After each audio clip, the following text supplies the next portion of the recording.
بچه خوش اومدین به این ویدیو. داخل قراره که بهتون آموزش بدم که چطوری تو سریع‌ترین زمان ممکن رنگمون رو لژند کنین. حتما ویدیو رو لایک کنین، چنل رو سابسکرایب کنین، یه کامنت قلبم برای من بذارین.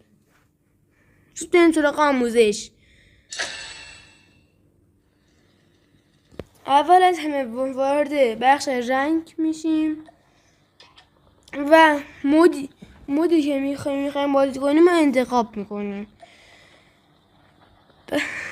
و حتما همه اینا باید انتخاب کنیم. حالا برای من همین 3 تا بازه، اما شما برای هر چند تا که برای شما بازه رو شما باید اینجا روشن بکنین و هر کدوم از اینا یه باگی وجود داره که اگه همه اینا روشن باشن باگی وجود داره که به شما XP بیشتری میده. شما ببین XP همون لول ماست دیگه.